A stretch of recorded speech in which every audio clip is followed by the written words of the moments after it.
ये जो coaching industry है, फिर चाहे वो यूपीएससी की कोचिंग हो, नीट की हो, जेई की हो, वहाँ पर बहुत कुछ है जो सही हो रहा है और बहुत कुछ है जो गलत भी हो रहा है। सही के बारे में हमें बात करने की ज़रूरत नहीं है, वो कोचिंग वाले खुद ही बढ़ा चढ़ा करके बात करते हैं। आजकल मूवीज़ बन रही हैं, वेब सीरीज़ बन रही हैं और ध्यान से देखोगे तो ये जो वेब सीरीज़ हैं, ये स्पॉन्सर्ड होती हैं किसी ना किसी कोचिंग अकेडमी से। सिर्फ एक सिचुएशन की एक साइड को आपको दिखाया जा रहा है, बाकी सारी साइड्स को छुपा दिया जा रहा है।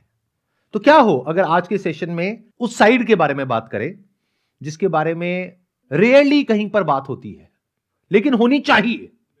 बहुत इंपॉर्टेंट है ये। मतलब क्या कि आप में से बहुत सारे लोग हैं जो इस तरह की कोचिंग या तो ले चुके हैं या ले रहे हैं, क्योंकि आज का जो एज ग्रुप है हमारे सेशन का वो 18-19 साल नहीं है, 25 साल के आसपास है। तो आप लोग या तो ऐसी कोचिंग्स में से निकल चुके हैं या अभी हैं, तो आपसे ज्यादा अच्छे तरीके से कोई नहीं बता सकता कि एक्चुअल में अंदर क्या नेगेटिव है। पॉजिटिव तो वो चीख चीख करके बता रहे हैं अलग अलग तरीकों से, बट नेगेटिव भी तो सामने आना चाहिए ना। वो कैसे आएगा जब तक आप लोग नहीं बताओगे जो कि अंदर बैठ करके वो सब देख रहे हो। तो यही आज के सेशन का ऑब्जेक्टिव है कि लाखों करोड़ों बच्चे जो अलग अलग तरह की कोचिंग लेने वाले हैं उनके सामने एक ऐसा सच आए जो किसी कोचिंग वाले ने स्पॉन्सर ना किया हो और जो बायस ना हो, बिल्कुल अनबायस्ड हो, यानी रियलिटी पे बेस्ड हो। मेरे हाथ में एक नोटिफिकेशन है गवर्नमेंट का। यह है सेंट्रल कंज्यूमर प्रोटेक्शन अथॉरिटी यानी कि सीसीपीए की तरफ से एक नोटिफिकेशन आया था जहां पर उन्होंने 20 नोटिस इश्यू करे थे आईएएस कोचिंग इंस्टीट्यूट्स को फॉर मिसलीडिंग एडवर्टीजमेंट्स। इसके बारे में कितनों को पता है? बहुत कम लोगों को। तो सोचो आप लोग जिनकी एज है 25 साल के आसपास, आपको ही नहीं पता, तो वो बच्चे जिनकी एज है 16, 17 साल, 18 साल, उन्हें क्या पता होगा? तो उन तक ये इंफॉर्मेशन पहुंचनी चाहिए या नहीं पहुंचनी चाहिए? अगर गवर्नमेंट कोई एक्शन ले रही है इन कोचिंग इंस्टीट्यूट्स के अगेंस्ट तो वो उन्हें पता होना चाहिए। यही आज के हमारे सेशन का मोटिव है। अब ये मिसलीडिंग एडवर्टीजमेंट्स क्या होते हैं? है आप में से कोई जो इसके बारे में बताना चाहेगा? अच्छा, जो आप में से थोड़ा डर रहे होंगे ना इस बारे में बात करने से, तो प्लीज वो मत बोलिएगा क्योंकि कैमरास लगे हुए हैं, तो सोच समझ करके बोलिएगा। सर उसमें मैंने अभी जो एक्सपीरियंस किया है, पहली बात तो जो एक टॉपर होता है, जो मिसलीडिंग एडवर्टीजमेंट है, वो कैसा होता है एक ही टॉपर 10 इंस्टीट्यूशन प्रमोट करते हैं कि हमारे यहाँ से पढ़े लिए। ये पॉसिबल कैसे है? पॉसिबल ऐसे सर, गिव एंड टेक है ये एवरीथिंग। अगर आपके लिए, जैसे अब हम यहाँ पे आए तो हम प्रॉफिट के लिए आए, हमें कुछ तो मिल रहा है। बेशक हम फ्री ऑफ कॉस्ट यहाँ पे शॉर्ट लिस्टेड हुए कि चलो आओ संदीप महेश्वरी सर के सेशन लो, लेकिन हम कुछ तो लेके जाएंगे यहाँ से। तो अगर कोई वहाँ पे आ भी रहा है, कोई टॉपर कि हाँ मैंने यहाँ पे कुछ किया, तो डेफिनेटली इज गेटिंग समथिंग। मतलब आप ये कह रहे हैं कि अगर वो उस इंस्टीट्यूट से नहीं निकला है फिर भी उसकी फोटो वहां पर यूज हो रही है, एग्जैक्टली सर, तो उसको कुछ डायरेक्टली या इनडायरेक्टली कुछ बेनिफिट मिल रहा है। Exactly sir. अब वो क्या है वो पता नहीं। यस सर, वो कुछ भी हो सकता है सर, जो हम एक्सपेक्ट भी नहीं कर सकते, अज्यूम भी नहीं कर सकते। तैयारी के दौरान जो भी बच्चे कहीं भी जा कर के टेस्ट लगाते हैं, मॉक पेपर्स लगाते हैं, तो अगर जा कर वो बस मॉक्स पेपर के लिए ही अगर रजिस्टर करते हैं तो वो इंस्टीट्यूट वाले भी ये डाल देते हैं कि उन्होंने हमारे यहाँ से ही कोचिंग लिया है। तो आपका ये कहना है कि ये जो बच्चे जिनको ये दिखा रहे हैं कि इन्होंने हमारे यहाँ से करके टॉप किया है, उन बच्चों ने एक्चुअल में हो सकता है वहां से सिर्फ एक फ्री मॉक टेस्ट लिया है। Yes sir, yes sir. तो मतलब ये हुआ कि अगर आप कह रहे हो, अगर यूपीएससी की बात करी जाए कि लाखों बच्चों ने अप्लाई किया, उसमें से 3000 ने मेंस क्लियर किया, उनको बोल दिया कि आप हमारे यहां से फ्री मॉक टेस्ट ले सकते हैं। उसके बेस पर एडवर्टाइजिंग में इस तरीके से उसको पोर्ट्रे किया जा रहा है जैसे कि उसने पैसे दे करके वहां से 1 साल की या 2 साल की कोचिंग ली है, जबकि रियलिटी क्या है कि उसने वहां से कोचिंग नहीं ली है। ये बिल्कुल ऐसा हो गया कि मैं जाऊं और जा करके टॉप जो बॉलीवुड के सेलिब्रिटीज हैं उनके साथ में फोटो खिंचा लूं और फोटो खिंचा करके बोलूं अरे ये तो मेरे यहां से निकला है, ये भी मेरे यहां से निकला है, ये भी मेरे यहां से, ये तेरे को निकलना है, 50,000 रुपए दे दे, अगला तू ही है। सर इसमें मुझे एक चीज़ और लगती है, जैसे कि क्योंकि जो बच्चे होते हैं जो चूज़ करते हैं उनके पास दिमाग इतना होता नहीं है। 16-17 ईयर्स, मतलब मैं जो बता रही हूँ एज, मैंने भी कोटा नीट के लिए प्रिपरेशन करी थी, तो उस टाइम यही हुआ था कि देख के ना दीदी भैया को देख के कि नीट अच्छा होता है, डॉक्टर बन जाएंगे, और बस ये होता है कि नीट कर लिया या फिर जेई निकाल लिया तो पूरा लाइफ सेटल है। बट असली में ऐसा नहीं होता है। उसका जो पाथ है ना वो बहुत डिफिकल्ट है। तुम मतलब कि 5 ईयर MBBS करो, उसके बाद PG निकालो, वो भी 1-2 साल में नहीं निकलती है क्योंकि अगेन कॉम्पिटिटिव एग्जाम। इससे तुम कुछ और भी कर सकते हो। तो ये मतलब मुझे लगता है कि नीट और जो बड़े बड़े UPSC है या फिर जो सब भी है, वो बच्चों को ऐसा लगता है कि यही ड्रीम है, मतलब ये ड्रीम है, मतलब कि पता नहीं क्या हो जाएगा, जैसे तुम पता नहीं क्या बन जाओगे, ऐसा जो कि नहीं है ऐसा, मतलब तुम एक नॉर्मल दूसरी जगह 3 साल काम सीख के भी कर सकते हो। मान लेते हैं आपने नीट क्लियर कर लिया, नहीं करा मैंने। नहीं मान लेते हैं आपने नहीं किया बट बहुतों ने कर लिया, हाँ। उसके बाद में एमबीबीएस की जो फीस होती है कॉलेज की वो कितनी होती है? गवर्नमेंट की तो बहुत लो होती है, लाइक 50,000 या फिर बहुत एम्स में जाओगे तो कुछ भी नहीं होती है। बट वहां पर होने की पॉसिबिलिटी बहुत कम बहुत होती है क्योंकि कम है। सीट्स कम होती है। तो मान लो आप प्राइवेट कॉलेज में गए तो वहां पे कितनी फीस होती है? 1 करोड़ 70 लाख से तो कम है ही नहीं कहीं पर भी, मतलब इंडिया टोटल में। खर्चा इंडिया वहां में। पे रहना हाँ। खाना पीना प्लस कॉलेज की फीस तो 1 वो CR 1 प्लस। करोड़ के आसपास आ जाता है हाँ। खर्चा। हाँ और ये करने के बाद में अगर आप आगे पीजी ना करो, हाँ। कोई स्पेशलाइजेशन ना करो, सिर्फ यही करो तो कितनी सैलरी मिलती है? 45 depend on state to state. वहां से निकलने के बाद में जो एवरेज सैलरी आपको मिलती है that is around 50,000 rupees per month. Yes sir. तो अगर ये 1 करोड़ रुपए आपके पिताजी के पास में या माताजी के पास में नहीं है और आपने लोन ले लिया है तो इस लोन के ऊपर जो इंटरेस्ट लगेगा वो लगेगा 9%, यानी साल का 9 लाख रुपए आपको देना है इंटरेस्ट। और आपकी कमाई है साल की 6 लाख रुपए, जिसमें से कुछ खर्चे भी होंगे।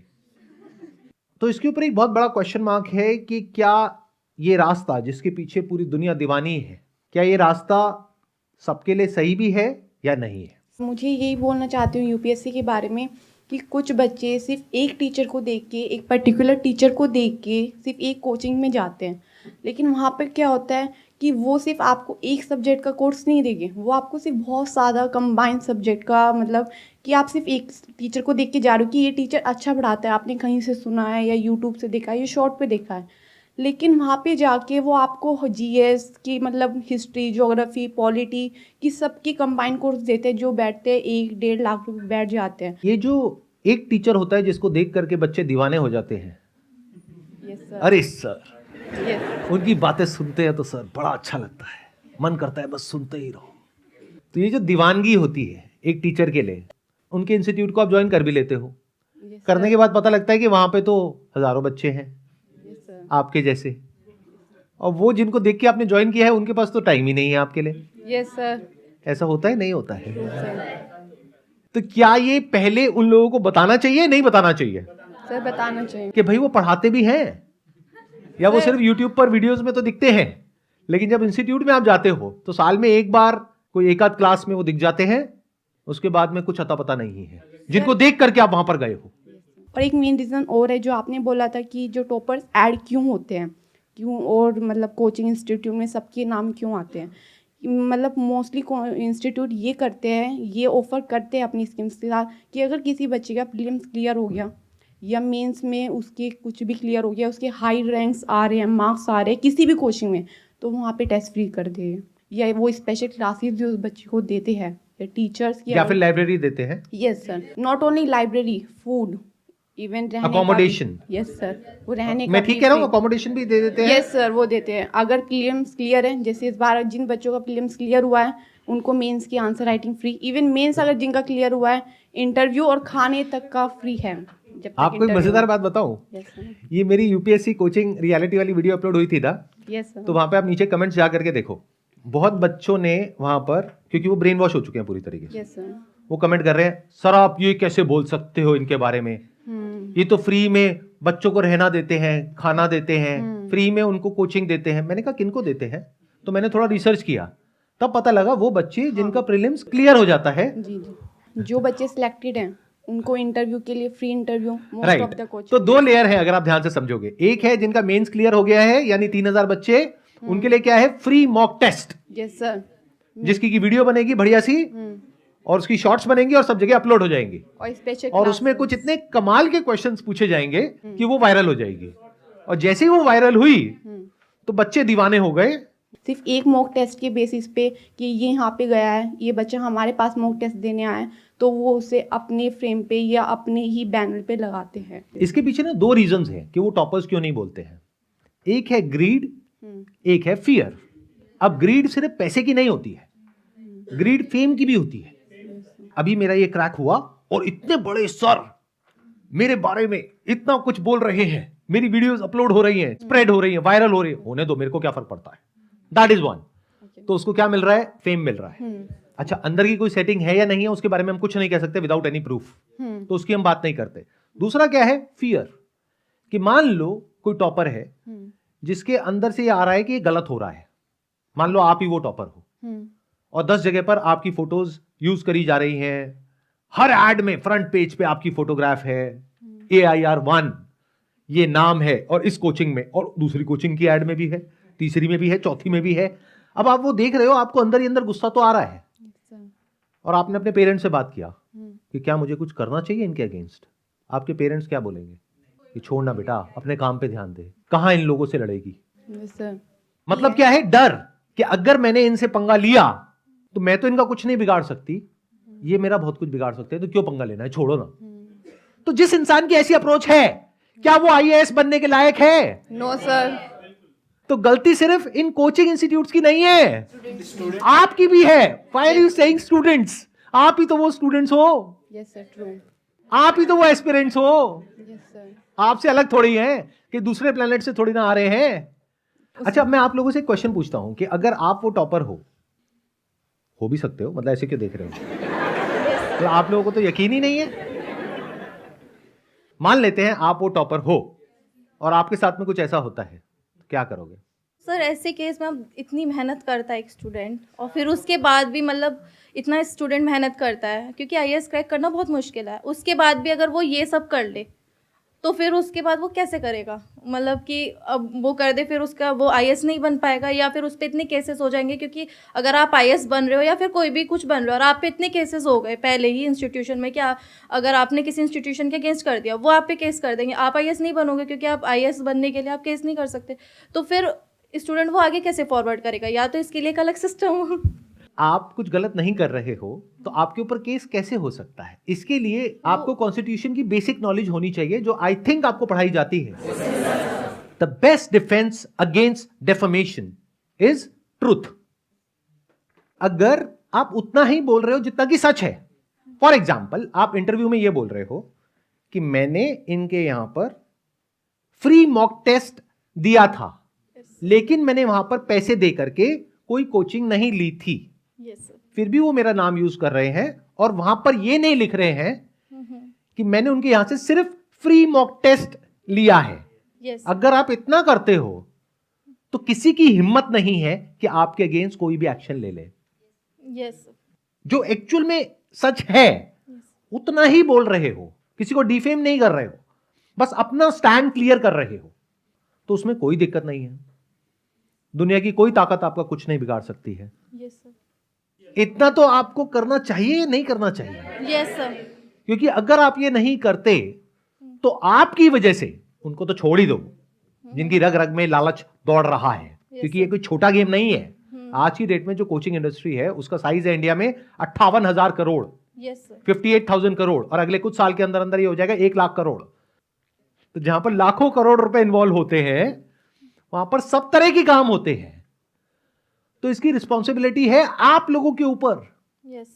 अगर आपका सिलेक्शन हो जाता है तो आप ये इंश्योर कर सकते हो कि बाकियों का मैंने ठेका नहीं लिया कि वो क्या करते हैं क्या नहीं करते, मैं कुछ भी गलत नहीं करूंगा या नहीं करूंगी। इतनी ईमानदारी आपके अंदर होनी चाहिए। Yes sir. अगर इतनी भी नहीं है, you don't deserve to be there.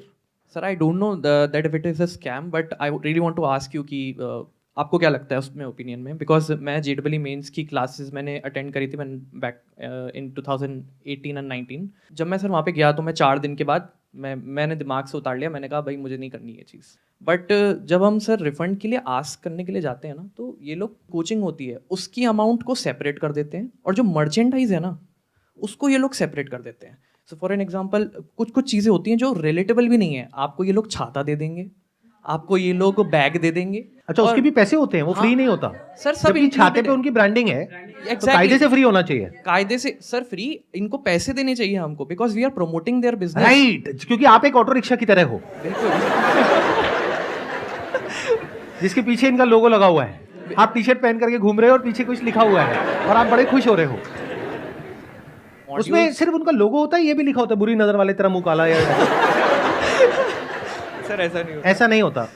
Clear cut branding होती है और मॉड्यूल्स होते हैं सर। अब मॉड्यूल्स अगर हम तुमको वापस करना चाहते हो तो ले लो, और सर ऐसा नहीं है कि कुछ सस्ता हो रहा है। तो वो ब्रेकअप क्या होता है सर? लिटरली अभी तो मुझे नहीं पता क्या अमाउंट है, बट उस टाइम के हिसाब से आई पेड ओवर 1.5 lakhs, और मुझे रिफंड के तौर पर मुझे नहीं लगता कुछ 70-80,000 से कुछ ज़्यादा मिला था।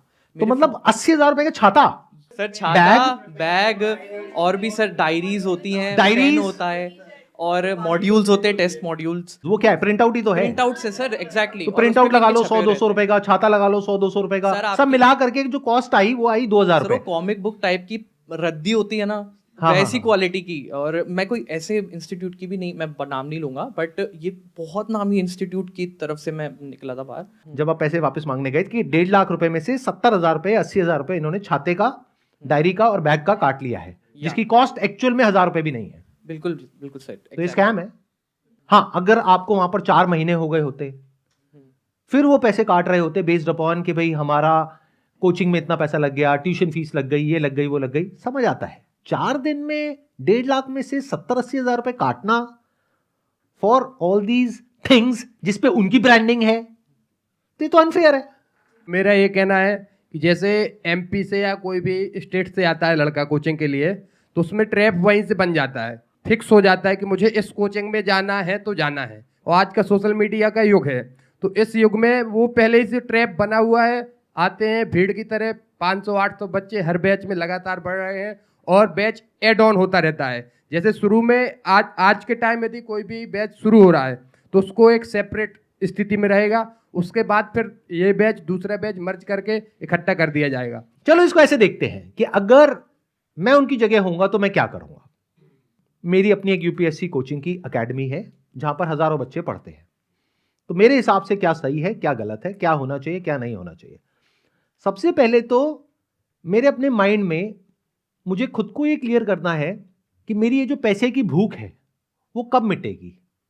100 करोड़, 200 करोड़, 500 करोड़, मतलब कुछ तो होना चाहिए ना माइंड में, क्योंकि अगर वो है ही नहीं तो होगा क्या कि आज अगर उनके पास में 200 करोड़ रुपए हैं तो उनका दिमाग कहां चल रहा होगा कि अब इस 200 करोड़ को 1000 करोड़ कैसे बनाए। अब उनको ये नहीं समझ आ रहा कि ये जो 1000 करोड़ बनेगा ये आएगा 2-2 लाख रुपए करके लाखों बच्चों से, जिन बच्चों के पास में और उनके पेरेंट्स के पास में 2 लाख के अलावा और कुछ है ही नहीं, या हो सकता है वो पैसा भी वो लोन पे उठा करके उनको दे रहे हैं।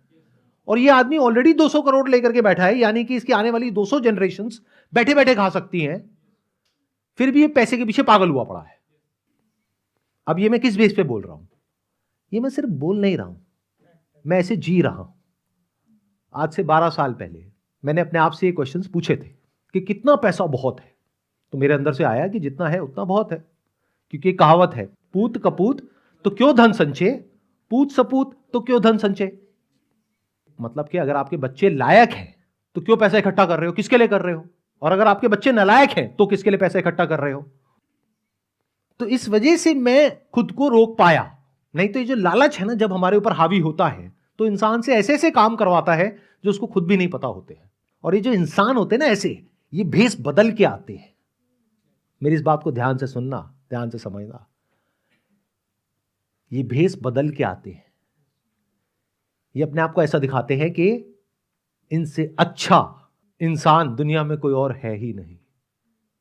अंदर से इन्हें कोई फर्क नहीं पड़ता कि आप यहां पे जो ज्वाइन कर रहे हो अपनी मां के गहने बेच करके आ रहे हो, या अपने बाप का खेत बेच करके आ रहे हो, या लोन लेकर के आ रहे हो, कहीं से भी आ रहे हो, कैसे भी आ रहे हो, इन्हें कोई फर्क नहीं पड़ता है। इनके लिए आप सिर्फ एक नंबर हो, 200 करोड़ से 1000 करोड़ पे पहुंचने के लिए एक जरिया हो।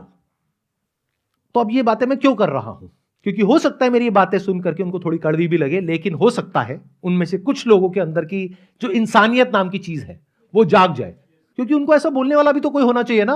उनके आसपास में सारे यस मैन भरे पड़े होंगे। जब एक इंसान एक पर्टिकुलर लेवल पे होता है, जब उसके बैंक अकाउंट में 100-200 करोड़ रुपए पड़े होते हैं, तो उसके पास में सारे यस मैन होते हैं कि आप तो सर ये, आप तो वो, ऊपर से बड़े बड़े अफसर आ करके उनके हाथ पैर जोड़ रहे हैं। तो आदमी का दिमाग सोचो कहां पर होगा। तो कोई तो हो जो आकर के उसको शीशा दिखाए कि भाई तो इतना अच्छा नहीं है जितना दिखा रहा है अपने आप को। अगर एक्चुअल में अच्छा है तो कुछ अच्छा काम कर। अब अच्छा काम क्या हो सकता है? अगर मैं उनकी जगह पर हूं तो मैं क्या करूंगा? सबसे पहले मैं एक सच को देखूंगा। वो सच क्या है कि सिर्फ कुछ हजार बच्चे हैं जिनके पास में पैसा है मुझे देने के लिए, बट इंडिया में लाखों बच्चे ऐसे हैं जिनके पास में पैसा नहीं है मुझे क्या किसी भी कोचिंग में पैसा देने के लिए। तो उनके लिए मैं क्या करूंगा? मेरे यहां पे क्लासेस होती हैं, उसको मैं लाइव ब्रॉडकास्ट करूंगा फ्री ऑफ कॉस्ट यूट्यूब पर, सबके लिए। कोई पुराना रिकॉर्डेड कोर्स नहीं, 5 साल पुराना, जो आज रेलेवेंट ही नहीं है।